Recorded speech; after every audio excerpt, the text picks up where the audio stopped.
તો મિત્રો હવે આપણે જોઈએ 21મો દાખલો। તો 21મો દાખલો શું કહે છે આપણે જોઈએ। એક જથ્થો 144 બોલ પેન ધરાવે, તેમાંથી 20 ખામીયુક્ત છે અને બાકીની સારી છે। જો પેન સારી હશે તો નૂરી પેન ખરીદશે, પરંતુ જો ખામીયુક્ત હશે તો ખરીદશે નહીં। દુકાનદાર યાદચ્છિક રીતે એક પેન કાઢીને આપે છે। હવે પહેલી ઘટના, તે પેન ખરીદશે તેની સંભાવના કેટલી, અને બીજી ઘટના, તે પેન નહીં ખરીદે તેની સંભાવના કેટલી। હવે બેટા એક વસ્તુ સમજો કે 144 પેનો છે આપણા પાસે, બરાબર, 144।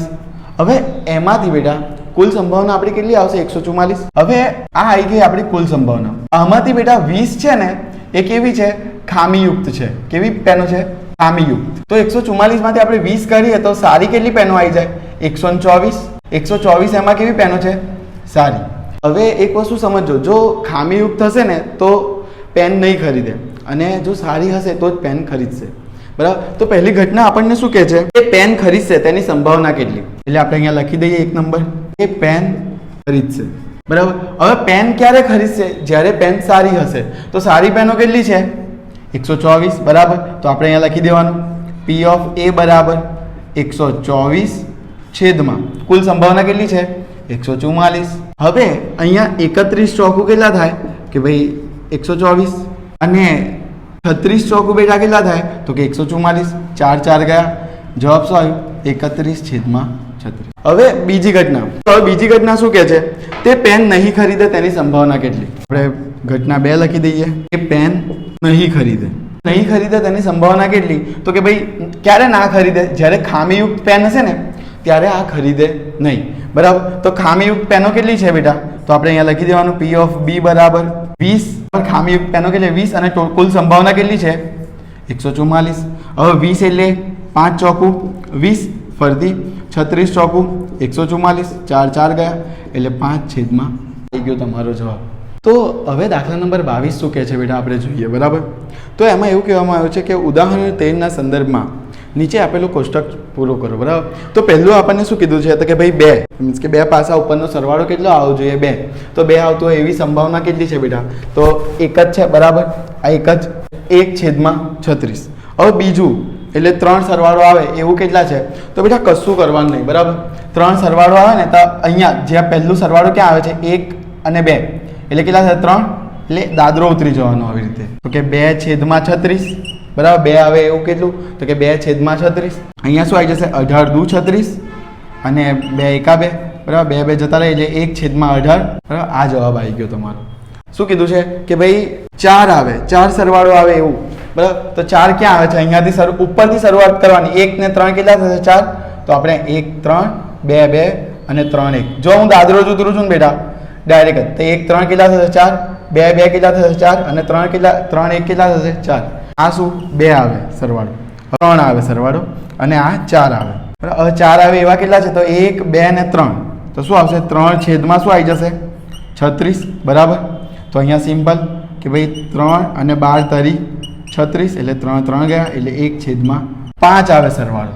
તો 5 એટલે તો 1 4 2 3 3 2 અને 4 1, બરાબર।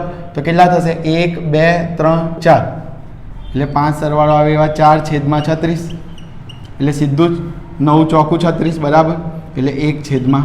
આવી જ રીતે બેટા છે ને 6 આવે, તો તમને ખબર પડી ગઈ હશે કે આપણે જે મેન પહેલાથી સરવાળો જ્યાંથી શરૂઆત થતી હોય ને, તો 5 ને 1 6, પછી 2 ને 4 6, 3 3 6, 4 ને 2 6, અને 5 ને 1 6 પડી ગઈ બેટા।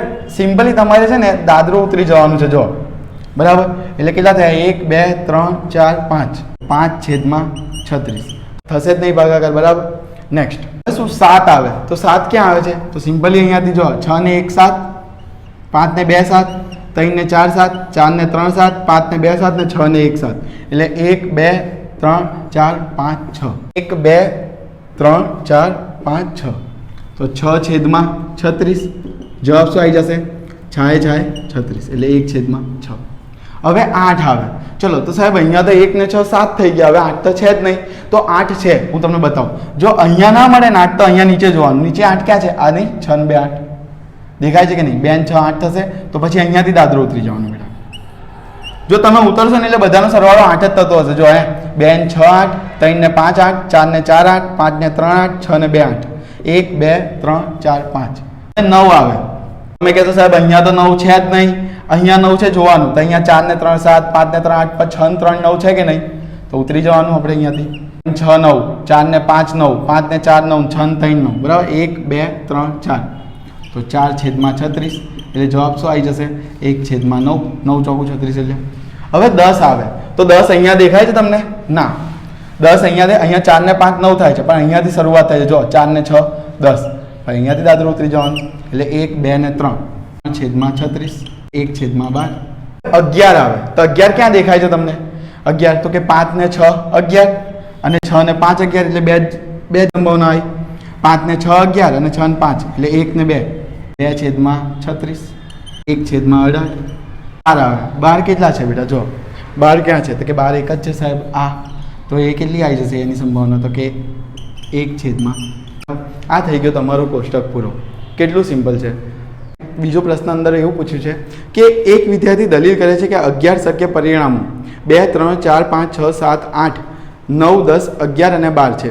તેમાંનું સંભાવના 1/11 છે, તો ના આવે કોઈ દિવસ. અહીંયા તમે જોઈ શકો છો 1/11 દરેકનું આવે એવું સમસંભવી છે જ નહીં, બરાબર. તો ના લખી દેવાનું, બરાબર બેટા. તો 23મો દાખલો શું કહે છે બેટા? આપણે જોઈએ. તો એક રમતમાં 1 રૂપિયાના સિક્કાને 3 વાર ઉછાળવામાં આવે છે અને તેના પરિણામ દરેક વખતે નોંધવાના છે. જો તમામ વખતે ઉછાળ સિક્કો સરખું પરિણામ મળે, એટલે કે 3 છાપ અથવા 3 કાંટા, તો હનીફ રમત જીતી જાય, હનીફ રમત હારી જાય.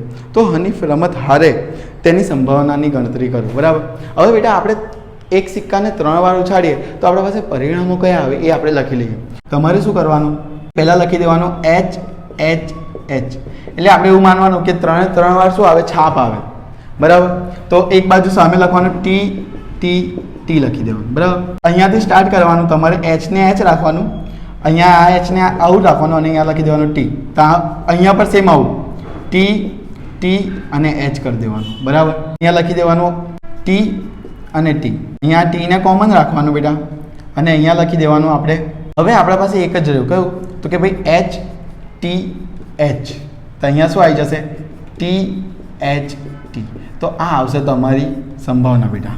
આ તમારી કેટલી સંભાવના થઈ? કુલ સંભાવના 1 2 3 4 5 6 7 8. તો કુલ સંભાવના કેટલી આવી ગઈ બેટા? 8. કેટલી આવી ગઈ? કુલ સંભાવના 8. હવે આપણને એવું કહે છે કે ભાઈ જીતે ક્યારે? તો કે ભાઈ જ્યારે કાં તો બધી છાપ આવે, કાં તો બધી શું આવે? બધા કાંટા આવે, બરાબર. કાં તો છાપ આવે, કાં તો કાંટા આવે. એના સિવાય કશું પણ આવે તો હનીફ હારી જશે, બરાબર. તો આપણે શોધવાનું છે હનીફ હારે, બરાબર.